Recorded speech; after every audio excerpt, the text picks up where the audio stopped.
Sebuah desa kecil yang tenang tiba-tiba berubah menjadi pusat perhatian dunia ketika api besar melahap rumah, ladang, dan segala yang disentuhnya, kecuali satu benda, sebuah Alkitab yang tetap utuh, tanpa noda terbakar sedikit pun.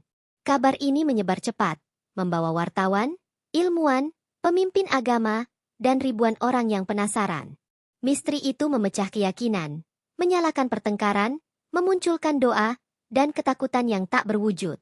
Hingga akhirnya kitab itu menghilang tanpa jejak, meninggalkan debu dan keheningan yang lebih lantang dari ribuan pertanyaan.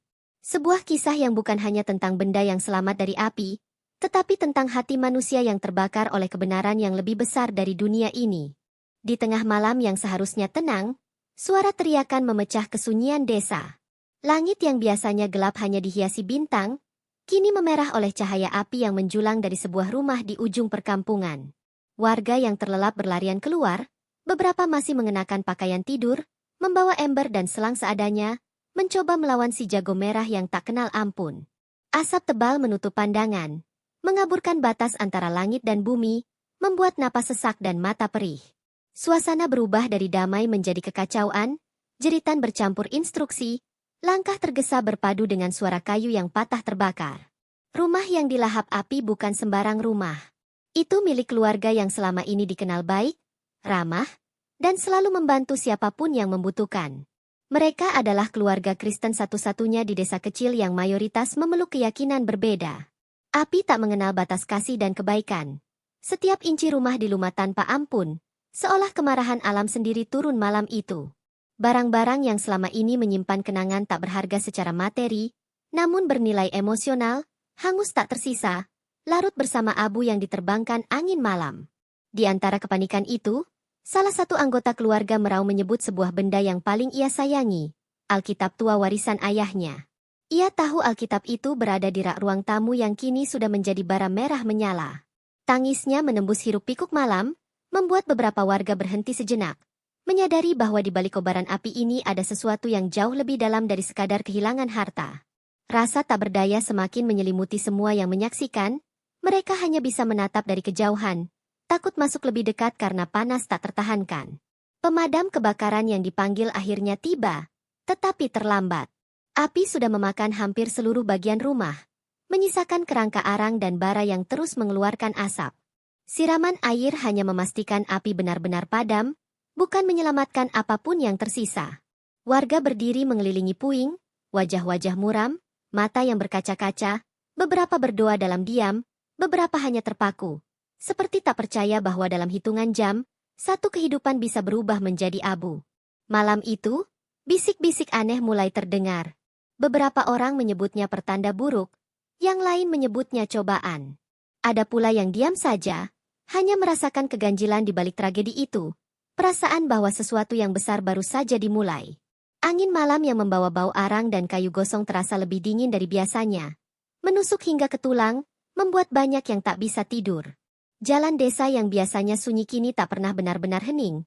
Langkah-langkah kecil warga datang dan pergi, seolah mencari jawaban di antara abu yang masih berasap. Anak-anak menangis tanpa benar-benar mengerti. Orang dewasa saling berdebat tentang apa yang harus dilakukan selanjutnya. Keluarga korban kebakaran duduk berdesakan di rumah tetangga, masih terguncang oleh kehilangan mendadak itu. Tidak ada yang bisa menghibur. Hanya pelukan dan tatapan iba yang terasa hampa di tengah luka yang terlalu segar. Waktu berjalan lambat. Setiap menit terasa panjang. Setiap napas seperti membawa beban yang tak terlihat. Di luar, sisa-sisa api kecil sesekali masih menyala, memercik dari balik kayu yang patah. Bau listrik terbakar tercium samar, menandakan kemungkinan besar korsleting menjadi biang keladi tragedi. Namun, anehnya, beberapa warga merasa seolah api malam itu bukan api biasa. Caranya merambat cepat. Caranya memakan kayu dan kain seolah memilih apa yang harus hancur terlebih dahulu. Tidak ada yang mengatakannya keras-keras, tetapi banyak yang merasakan hal serupa, bahwa rumah itu terbakar bukan hanya karena kesalahan teknis semata. Langit menjelang fajar terlihat kelabu, seperti turut berduka atas kehilangan yang terjadi. Burung-burung yang biasanya riuh kini enggan bernyanyi, meninggalkan keheningan yang mencekam. Di balik abu yang berserakan, ada rasa menunggu. Seperti bumi menahan napas, bersiap mengungkap sesuatu yang lebih besar dari sekadar tragedi kebakaran biasa. Setiap tatapan warga yang melintasi sisa-sisa rumah itu membawa pertanyaan yang tak terucapkan, sebuah firasat yang belum terjawab. Sebagian warga mulai merapikan area sekitar, memindahkan puing yang masih berasap, berharap menemukan sesuatu yang bisa diselamatkan. Tetapi setiap kali kayu diangkat, yang mereka temukan hanyalah serpihan gosong, paku bengkok, dan abu yang beterbangan tertiup angin. Mereka melangkah hati-hati, menghindari bara yang masih menyala merah samar, sementara hati mereka penuh dengan keinginan yang hampir putus asa untuk menemukan secercah harapan di tengah kehancuran. Dan di balik semua itu, di antara kepulan asap yang mulai menipis, seolah ada sesuatu yang menunggu untuk ditemukan, sesuatu yang akan mengubah desa kecil ini selamanya, sesuatu yang tak akan pernah mereka lupakan sepanjang hidup mereka. Sebuah misteri yang masih tersembunyi di bawah sisa-sisa api, menunggu saatnya untuk menggemparkan setiap jiwa yang pernah memandang reruntuhan itu dengan mata penuh duka dan hati penuh tanda tanya. Pagi menjelang, sinar matahari yang lembut menyentuh puing-puing yang semalam hanya terlihat suram oleh cahaya api. Warga desa mulai berkumpul lagi. Kali ini bukan untuk memadamkan, melainkan untuk mencari sisa-sisa kehidupan yang mungkin terselamatkan. Debu abu berterbangan di udara, menyelimuti wajah-wajah yang penuh lelah dan kesedihan. Setiap langkah di atas tanah yang masih hangat seperti menyusuri makam kenangan, dan setiap tarikan napas dipenuhi aroma gosong yang menyayat hati. Tidak ada yang berbicara dengan suara keras, semua gerakan seolah dilakukan dalam bisikan takut, seakan puing itu masih menyimpan rahasia yang belum mau diungkapkan. Di antara yang mencari, seorang pemuda tiba-tiba terhenti. Matanya menangkap sesuatu di sudut reruntuhan, di mana abu dan kayu patah menumpuk seperti benteng kecil yang terlupakan. Ada sesuatu yang aneh di sana. Sesuatu yang tidak mengikuti warna abu dan arang yang mendominasi tempat itu. Ia merunduk, mengulurkan tangannya yang gemetar, menyibak arang, menarik potongan kayu yang rapuh seperti kertas. Semakin dalam ia menggali, semakin jelas terlihat bentuk yang seolah tidak masuk akal, sebuah benda bersih di antara kehancuran. Orang-orang yang melihat gerakannya mulai mendekat, rasa ingin tahu mengalahkan rasa takut.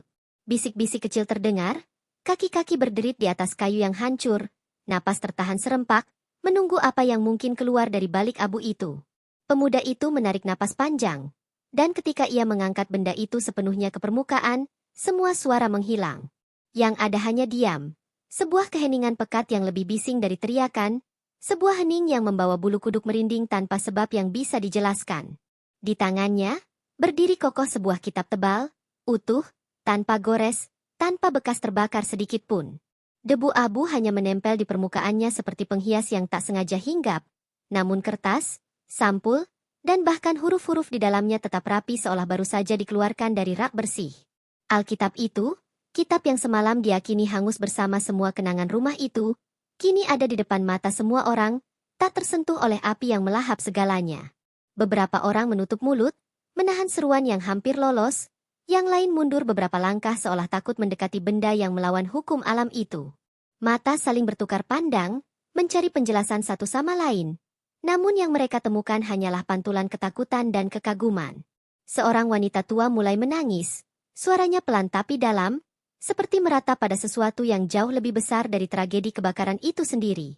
Di sekitar mereka, udara terasa berubah, lebih berat, lebih dalam, seolah kehadiran sesuatu yang tak terlihat memenuhi ruang itu. Kabar penemuan itu menyebar lebih cepat dari asap yang semalam menutupi desa. Warga dari sisi lain kampung datang berlari, membawa anak-anak, bahkan yang semula enggan mendekat kini berdiri berdesakan di antara puing, memaksa diri melihat dengan mata kepala sendiri. Setiap kali mata baru menatap kitab itu, wajah yang tadinya datar berubah tegang, yang tadi berani mendadak pucat. Orang-orang berbisik, sebagian berdoa, sebagian bahkan menunduk, tak tahu harus merasa apa selain takjub yang bercampur takut. Kerumunan semakin padat, dan di tengah desakan tubuh, Alkitab itu dipegang dengan hati-hati, seolah menyentuhnya terlalu keras akan membangunkan sesuatu yang tidak mereka pahami. Anak-anak berpegangan pada kaki orang tua mereka, mata bulat menatap tanpa mengedip, menyerap momen yang kelak mereka ceritakan sebagai kisah yang takkan pernah luntur dari ingatan. Setiap detik yang berlalu terasa panjang, setiap hembusan angin membawa getaran aneh yang membuat semua orang sadar bahwa yang mereka lihat bukanlah hal biasa. Beberapa orang mulai mengucapkan kalimat lirih tentang kuasa Tuhan, tentang tanda, tentang peringatan. Yang lain mencoba menjelaskan dengan akal, menyebut kemungkinan aneh tentang cara api merambat, tentang posisi kitab di antara puing. Namun setiap kata penjelasan terasa lemah, seperti jaring robek yang mencoba menahan air, tidak mampu menampung kebingungan yang terus membesar di dada mereka. Logika kalah malam itu, bukan karena mereka berhenti berpikir, tetapi karena kenyataan di depan mereka menolak untuk dijelaskan. Rasa takut mulai bercampur harapan. Luka yang semalam masih segar kini terlapisi sesuatu yang baru, sesuatu yang lebih dalam dari rasa duka. Orang-orang yang tadi hanya menangisi kehilangan rumah dan barang, kini menatap kitab itu seolah memegang bagian kecil dari keajaiban. Beberapa tangan terulur untuk menyentuhnya. Ragu-ragu namun tak bisa menahan dorongan hati untuk memastikan sendiri bahwa kitab itu nyata, bukan bayangan atau permainan mata lelah. Dan di antara semua keheningan yang masih menyelimuti desa itu, satu hal menjadi jelas bagi semua yang hadir.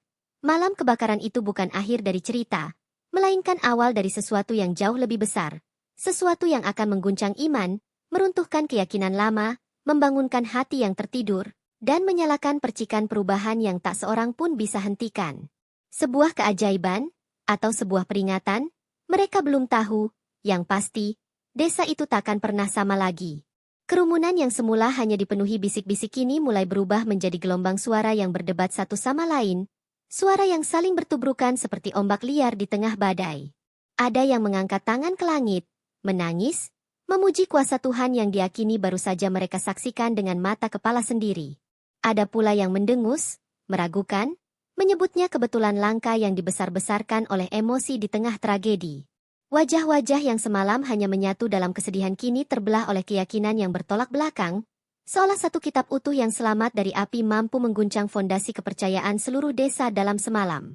Suara-suara mulai meninggi, kalimat-kalimat yang semula diucapkan hati-hati kini berubah menjadi tudingan dan bantahan. Mereka yang percaya menyebut ini sebagai tanda yang dikirimkan dari surga, bahwa firman tidak bisa dibakar, bahwa Tuhan sedang berbicara melalui puing-puing hangus itu. Mereka yang skeptis menyebutnya jebakan emosional, trik murahan, atau bahkan rekayasa agar satu keyakinan tampak lebih mulia dari yang lain. Kepala desa yang berdiri di tengah-tengah mereka hanya bisa menarik napas panjang. Matanya lelah menatap kerumunan yang berubah seperti api baru yang siap melahap ketenangan desa itu.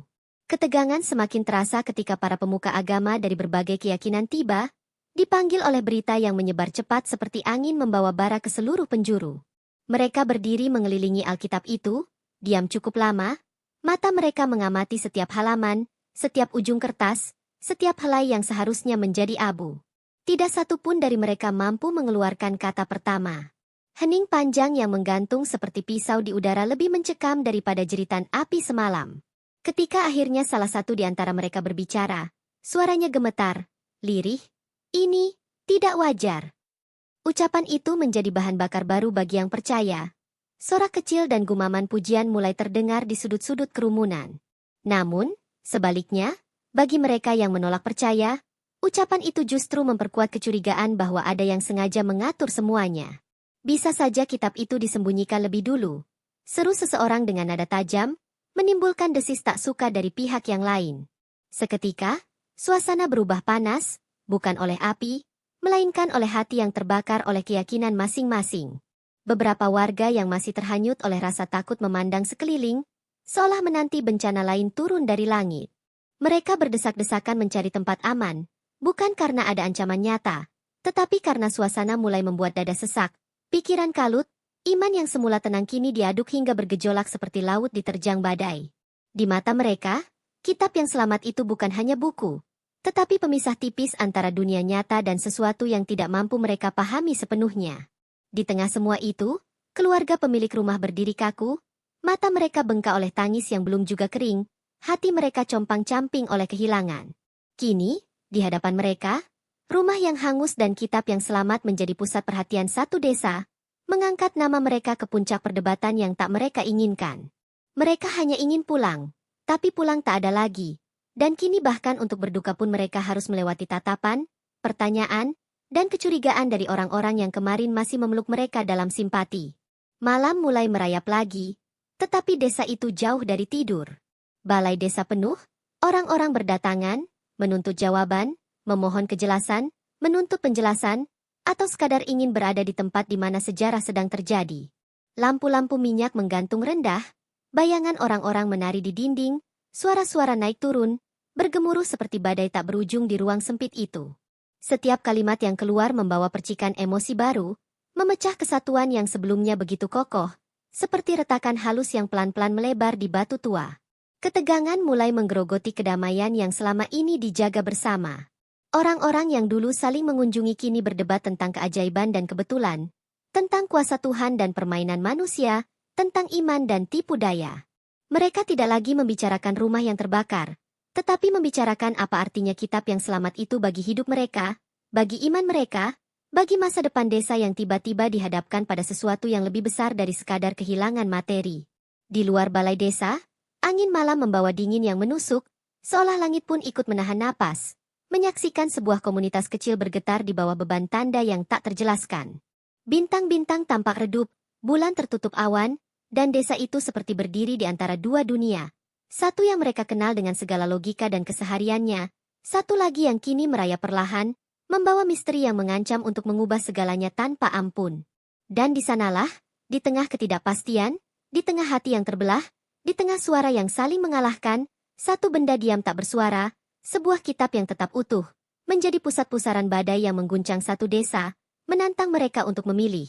Percaya atau mengingkari, tunduk atau melawan, bertahan dengan apa yang sudah lama mereka anggap pasti, atau merelakan keyakinan lama mereka runtuh di hadapan sesuatu yang lebih besar dari penjelasan manusia.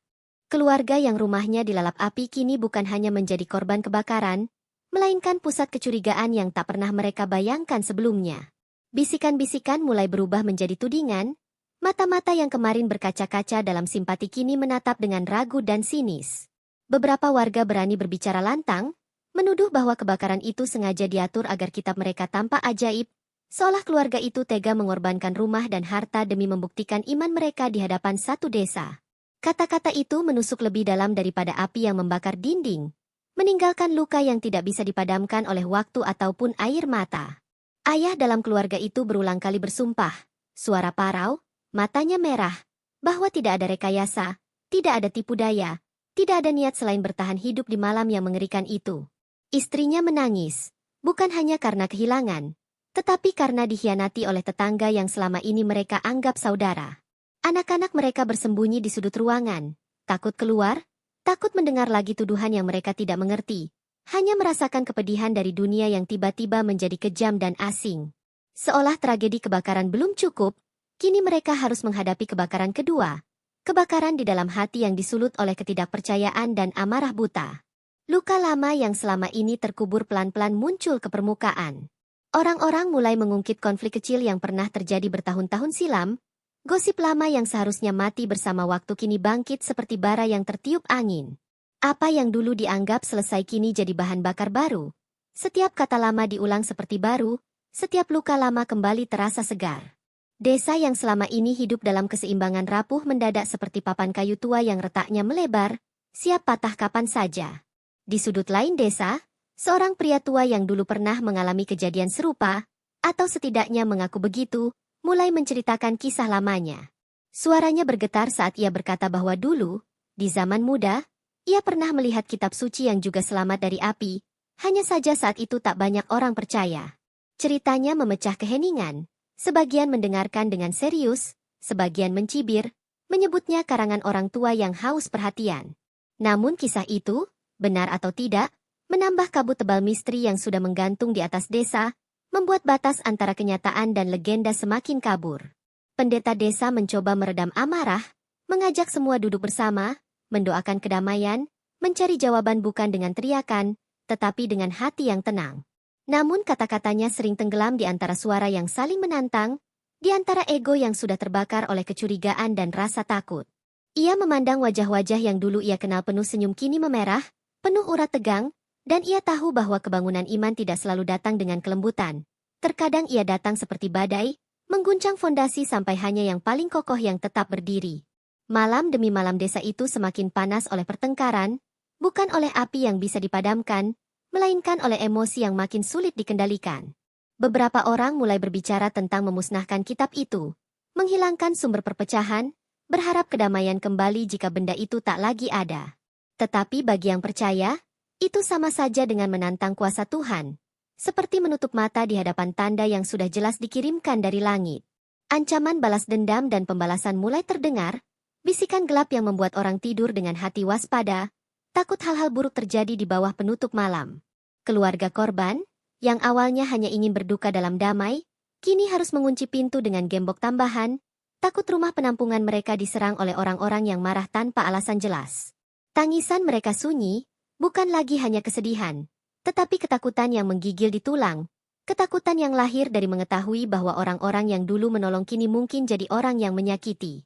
Dunia mereka mengecil, ruang gerak mereka menyempit, bahkan udara terasa menolak memberi napas bagi mereka yang dituding tanpa bukti, disalahkan tanpa kesempatan membela diri.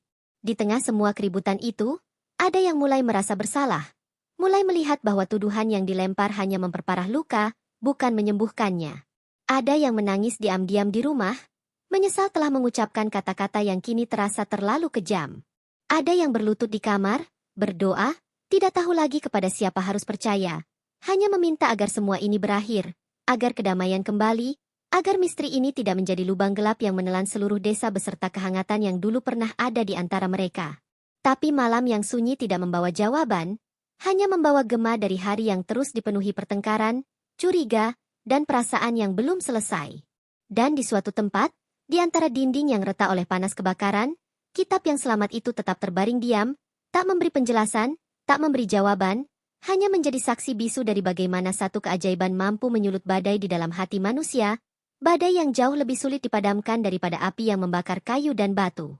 Berita tentang kitab yang selamat dari api akhirnya melampaui batas desa, merambat seperti angin yang membawa bau asap jauh keluar hutan, menembus telinga mereka yang tak pernah menginjak tanah desa itu sebelumnya. Wartawan berdatangan, mobil-mobil asing berderet di jalan tanah yang biasanya hanya dilalui sepeda dan kereta kuda.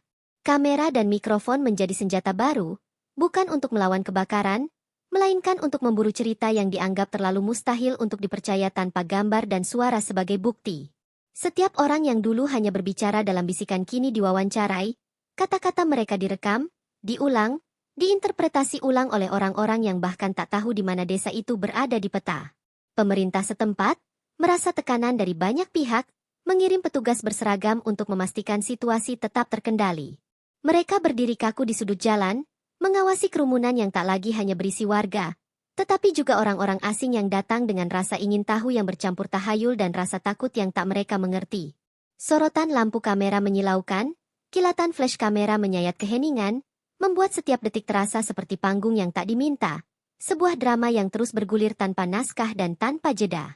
Tak lama, rombongan ilmuwan tiba, membawa kotak-kotak logam, sarung tangan, masker, dan alat-alat yang hanya dilihat orang desa di televisi.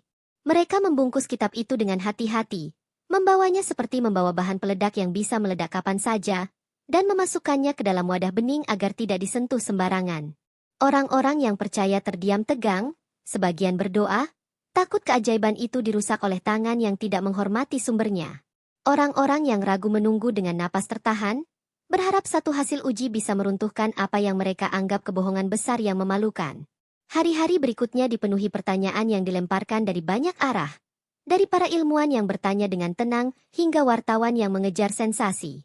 Hasil uji awal keluar dengan dingin dan netral, kertas biasa, tinta biasa, tidak ada bahan tahan api. Tidak ada lapisan kimia aneh yang bisa menjelaskan keselamatannya dari kobaran api yang melahap kayu, kain, bahkan logam di sekitarnya. Bukti dingin itu justru membakar lebih banyak hati, mengipasi bara keyakinan bahwa apa yang terjadi bukan sekadar kecelakaan unik, melainkan pesan yang terlalu keras untuk diabaikan. Di tengah hiruk-pikuk itu, desa kecil yang sebelumnya hanya dikenal oleh mereka yang lahir di dalamnya mendadak berubah menjadi pusat perhatian nasional. Orang-orang berduyun-duyun datang bukan untuk berdagang, bukan untuk mengunjungi keluarga, tetapi untuk melihat sendiri dengan mata kepala mereka sesuatu yang dianggap menolak hukum alam. Mobil parkir di mana-mana, tenda-tenda kecil muncul di halaman warga, jalan-jalan sempit berubah jadi jalur padat manusia yang berjalan sambil memegang kamera atau ponsel, seperti sedang menghadiri festival misteri yang lahir dari tragedi. Beberapa peziarah datang dengan air mata, berlutut di depan wadah kaca tempat kitab itu dipajang sementara oleh petugas yang kini bingung harus menaruhnya di mana agar aman sekaligus bisa dilihat publik. Mereka menyentuh kaca dengan telapak gemetar, menggumamkan doa yang tak didengar siapapun kecuali mereka sendiri dan mungkin langit yang murung di atas kepala. Suara-suara kecil itu bersaing dengan sorakan tak percaya dari mereka yang datang hanya untuk memastikan bahwa dunia masih masuk akal, mencoba mencari celah kecil yang bisa membongkar apa yang mereka anggap sebagai permainan iman yang terlalu jauh. Di sisi lain, pemerintah mulai khawatir dengan ledakan massa yang tak terkendali. Mereka mencoba mengatur arus kedatangan, menetapkan jadwal, membuat barikade, memasang garis pembatas agar rumah-rumah warga tidak rusak oleh langkah-langkah asing yang tak mengenal batas sopan santun desa kecil itu. Tetapi setiap pembatas hanya terasa seperti percobaan sia-sia, sebab rasa penasaran lebih kuat dari garis kuning atau papan larangan, dan cerita tentang kitab yang tak terbakar semakin lama semakin tumbuh liar, mengakar di kepala orang-orang yang tak pernah melihatnya sekalipun. Para peneliti asing mulai tiba, membawa bahasa yang tak semua warga mengerti, mencatat dengan raut wajah serius, mengambil foto, memeriksa abu, kayu, dan logam yang sudah menjadi hitam. Mereka mendiskusikan kemungkinan ilmiah dengan suara rendah, memegang data seperti rahasia negara. Namun setiap kesimpulan sementara hanya membuat misteri ini semakin dalam. Tidak ada penjelasan logis yang bisa diterima bersama. Tidak ada teori yang berdiri tanpa goyah di hadapan fakta bahwa kertas biasa bertahan di tengah neraka kecil yang memakan segalanya. Suasana desa kini seperti kota kecil yang tersedak oleh rahasia yang terlalu besar untuk perutnya sendiri. Orang-orang lokal terhimpit di antara keyakinan dan lelah, di antara kebanggaan karena menjadi saksi sesuatu yang tak biasa dan ketakutan karena kedatangan dunia luar yang tak lagi mengenal privasi. Malam-malam terasa lebih panjang, bukan lagi sunyi, tetapi dipenuhi lampu-lampu asing yang menyala di jalan tanah, orang-orang yang berbisik dengan bahasa lain, langkah-langkah yang terus lewat bahkan saat bintang sudah berpindah posisi di langit. Dan di tengah semua kegaduhan itu, kitab itu tetap diam, tetap bersih, tetap menantang setiap teori yang datang menghampirinya. Di dalam kaca, di balik tatapan ribuan mata, ia tetap seperti pertama kali ditemukan. Utuh, tenang, tak berkata-kata. Seolah tahu bahwa bukan dirinya yang harus berbicara, melainkan hati manusia yang kini bergolak seperti api yang tak pernah benar-benar padam. Desa itu kini seperti panggung yang tak pernah padam lampunya. Bahkan ketika malam turun dan kabut menggantung rendah di atas pepohonan tua yang dulu hanya mendengar suara jangkrik. Setiap detik membawa arus manusia baru, dari peziarah, peneliti, wartawan, hingga orang-orang yang datang hanya untuk memastikan bahwa cerita itu benar-benar nyata. Jalanan tanah menjadi licin karena terus diinjak. Udara dipenuhi bisikan, doa, dan pertanyaan yang menggantung tanpa jawaban. Warga desa, yang dulu hidup damai dalam ritme sederhana, kini harus belajar berbicara di depan kamera, harus menjawab pertanyaan yang bahkan mereka sendiri tidak tahu jawabannya. Di balik semua sorot mata yang haus akan bukti, ketegangan mulai menyelinap diam-diam. Ada yang mulai mempertanyakan, apakah kedatangan ribuan orang ini berkah atau kutukan? Lahan yang biasanya digunakan untuk bertani kini menjadi tempat parkir, halaman rumah berubah menjadi tempat orang asing menaruh tenda. Anak-anak tak lagi berani keluar bermain karena takut terinjak di antara kerumunan. Kehidupan sehari-hari yang dulu diisi dengan aroma kayu bakar dan suara ayam kini penuh dengan klakson mobil, suara kamera yang berbunyi, dan teriakan orang yang mencari jalan keluar dari sesaknya manusia. Sementara itu, kitab yang tak terbakar itu mulai memunculkan cerita-cerita lain di luar kendali siapapun. Ada yang mengatakan kitab itu memancarkan cahaya di malam hari, ada yang bersumpah melihat halaman-halamannya bergerak meski tak ada angin, ada pula yang mengaku mendengar bisikan samar ketika berdiri terlalu lama di dekatnya. Tak seorang pun dapat memastikan kebenaran cerita-cerita itu. Namun di antara rasa takut dan kagum, imajinasi mulai memelintir fakta menjadi legenda. Legenda menjadi kepercayaan baru yang hidup di tengah masyarakat yang kebingungan. Pertikaian pun mulai muncul. Bukan hanya antara yang percaya dan meragukan, tetapi juga di antara pemimpin agama yang merasa peristiwa ini harus dimaknai, harus dipimpin, harus dijelaskan sebelum diambil alih oleh orang-orang yang akan memanfaatkannya untuk kepentingan lain. Suara debat semakin nyaring. Bahkan di jalan-jalan orang mulai berselisih tentang apa arti kitab yang selamat itu.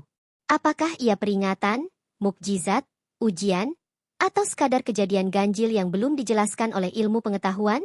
Setiap orang punya tafsir sendiri. Dan setiap tafsir membawa bara yang bisa membakar suasana kapan saja. Desa kecil itu mulai seperti sebuah kota dengan dua wajah. Di satu sisi, ia adalah tempat penuh harapan. Orang-orang datang dengan mata berbinar, membawa lilin, bunga, dan doa. Di sisi lain, ia adalah medan perebutan pengaruh, tempat di mana suara iman dan kepentingan saling bertubrukan. Di balik setiap senyum yang disorot kamera, ada ketegangan yang semakin terasa, semakin tajam, seperti pisau yang belum digunakan namun sudah menggores udara dengan ancaman yang samar. Di tengah gejolak itu, beberapa orang desa mulai menginginkan ketenangan kembali, berharap kitab itu diambil, disembunyikan, dijauhkan dari mata dunia. Mereka berbisik di malam hari, membuat rencana kecil, seolah hendak menyelamatkan sesuatu yang dulu sederhana dari cengkeraman dunia yang rakus pada keajaiban. Tetapi rencana-rencana itu selalu berhenti di ujung ketakutan, karena siapapun yang berani menyentuh kitab itu tanpa izin kini akan menghadapi bukan hanya kemarahan para pendatang, tetapi juga rasa bersalah yang seolah melawan sesuatu yang suci. Hujan deras turun suatu malam, membasuh debu dan sisa-sisa panas hari yang melelahkan, dan di saat itulah sebagian warga merasa ada yang berubah. Orang-orang yang sebelumnya berisik tiba-tiba diam di bawah tenda, wartawan yang biasanya tak sabar mengejar cerita memilih berdiam di mobil mereka, dan kitab itu, seperti biasa, tetap utuh, tak bergerak, namun kehadirannya terasa lebih berat. Seakan-akan udara di sekitarnya membawa pesan yang lebih gelap, lebih mendalam, lebih sulit diterjemahkan dalam bahasa manusia. Seorang tetua desa, yang sejak awal memilih diam, akhirnya bersuara. Dengan suara yang bergetar, ia berkata bahwa keajaiban yang tak disyukuri akan berubah menjadi peringatan, bahwa api yang tidak memakan kertas mungkin bukan untuk dipamerkan, melainkan untuk mengingatkan bahwa ada sesuatu yang jauh lebih besar dari sekadar rasa ingin tahu. Kata-katanya menyebar cepat, dari mulut ke mulut, mengubah percakapan malam itu dari tanya jawab menjadi keheningan yang aneh. Sebuah hening yang bukan karena tidak ada yang ingin bicara, tetapi karena semua tiba-tiba menyadari bahwa mereka mungkin telah berdiri terlalu dekat dengan sesuatu yang tidak mereka mengerti. Di dalam hening itu, kitab itu tetap sama. Namun desa terasa berubah, seolah waktu sendiri menahan napasnya. Orang-orang yang biasanya saling memotret kini hanya duduk memandang kosong. Hujan menetes dari atap seng, lampu-lampu redup, dan setiap hati mulai mempertanyakan, bukan lagi tentang bagaimana kitab itu selamat dari api, tetapi mengapa ia selamat, dan untuk apa ia dibiarkan tetap utuh di tengah dunia yang terus terbakar oleh keserakahan, keraguan, dan pertikaian yang tak kunjung padam. Malam itu turun dengan wajah yang berbeda, seperti langit sendiri sedang menutup tirai terakhir dari drama yang terlalu lama terbuka. Kabut turun lebih tebal, angin berdesir pelan melewati pepohonan tua, membawa aroma tanah basah bercampur sisa asap lama yang entah mengapa masih terasa. Desa itu seperti menahan napas. Tidak ada lagi suara langkah terburu-buru, tidak ada teriakan atau kilatan kamera yang menyilaukan. Orang-orang duduk di beranda rumah mereka, menatap kosong ke arah bangunan kecil di tengah desa yang kini dijaga hanya oleh satu lampu redup, tempat kitab yang tak terbakar itu disimpan. Suasana mencekam bukan karena takut, tetapi karena setiap orang mulai menyadari bahwa mereka telah menjadi bagian dari sesuatu yang jauh melampaui batas manusia biasa. Di dalam bangunan itu, kitab tetap sama. Halamannya diam, huruf-hurufnya tetap seperti kemarin, tidak bertambah, tidak berkurang. Tetapi entah mengapa setiap orang yang masuk ke sana merasakan dada mereka bergetar, seperti sedang berdiri di ambang sesuatu yang akan pecah kapan saja. Seorang ibu menangis tanpa tahu alasannya. Seorang pemuda yang dulu berteriak menuntut jawaban kini hanya duduk bersila, terdiam, menatap kaca bening yang memisahkan mereka dari keajaiban itu. Tak ada kata-kata yang sanggup keluar, karena semua yang pernah diperdebatkan kini terasa remeh di hadapan sunyi yang berat itu. Satu persatu, orang yang datang dari luar desa mulai pulang. Bukan karena keajaiban itu kehilangan pesonanya, tetapi karena seolah-olah ada kekuatan tak terlihat yang memanggil mereka kembali ke kehidupan masing-masing. Wartawan berhenti melaporkan, stasiun televisi lain mulai mengalihkan fokus ke berita-berita baru, dan dunia yang sempat berhenti karena satu kitab kini mulai bergerak lagi. Namun bagi warga desa, waktu tidak benar-benar berjalan. Malam-malam mereka tetap panjang, penuh pertanyaan yang menggantung di udara seperti asap dari api yang sudah lama padam tetapi baunya masih tertinggal. Di sisi lain, para pemimpin agama yang dulu berselisih kini mulai berbicara lebih pelan, lebih hati-hati, seakan-akan mereka sadar bahwa tak ada satupun dari mereka yang benar-benar memahami apa yang telah mereka saksikan. Mereka duduk bersama, bukan lagi untuk berdebat, tetapi untuk diam bersama, merasakan sesuatu yang tidak lagi bisa dijelaskan dengan kalimat, hanya bisa diterima seperti seseorang menerima hujan pertama setelah musim kemarau panjang. Tidak ada lagi yang mencoba merebut tafsir, tidak ada lagi suara yang memaksa. Yang tersisa hanyalah rasa gentar dan rendah hati.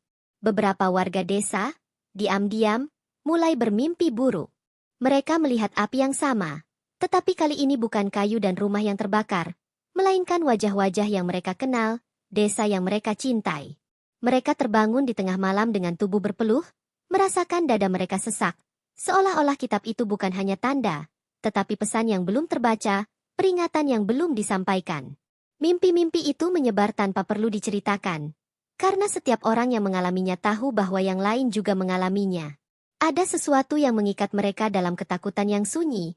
Sebuah firasat yang tidak berani diucapkan. Ketegangan itu berubah menjadi doa. Setiap rumah mulai berdoa, bukan dengan cara yang sama, bukan dengan kata-kata yang disepakati bersama, tetapi semua mengangkat hati mereka ke langit yang gelap, memohon agar apapun arti semua ini, jangan sampai berakhir dengan bencana.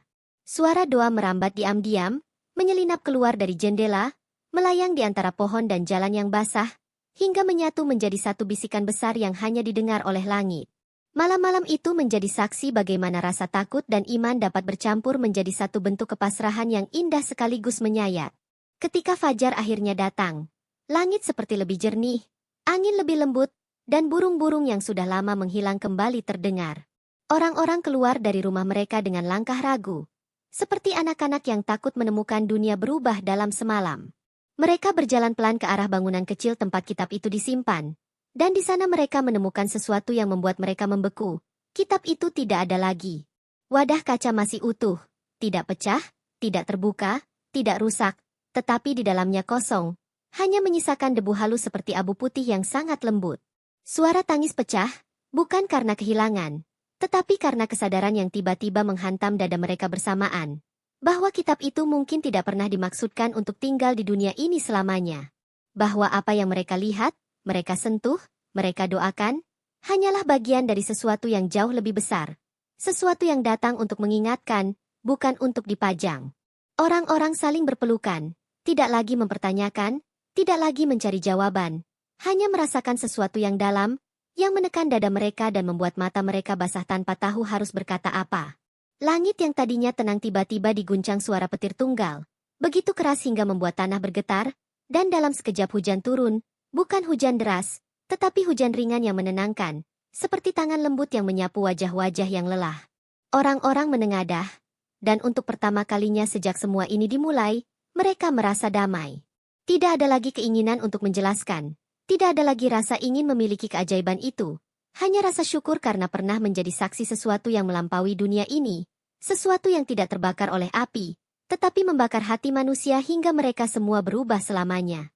Dalam keheningan terakhir yang menyelimuti desa yang pernah berubah menjadi pusat keajaiban dan kekacauan itu, hanya satu kebenaran yang tersisa, bahwa api yang pernah melahap rumah, kayu, dan besi ternyata tak mampu menyentuh satu kitab yang kelahirannya kembali menyalakan iman, ketakutan, perebutan makna, hingga akhirnya meninggalkan mereka dengan sebuah pelajaran pahit sekaligus agung. Keajaiban bukan untuk dipamerkan, tetapi untuk mengguncang hati yang tertidur, mematahkan kesombongan logika. Mengikat manusia dalam satu kepasrahan di hadapan yang tak terbatas. Dan dalam kepergian kitab itu, mereka tidak kehilangan benda, melainkan menemukan bahwa yang sejati dari mukjizat adalah perubahan yang ia tinggalkan di dalam jiwa setiap orang yang pernah menatapnya.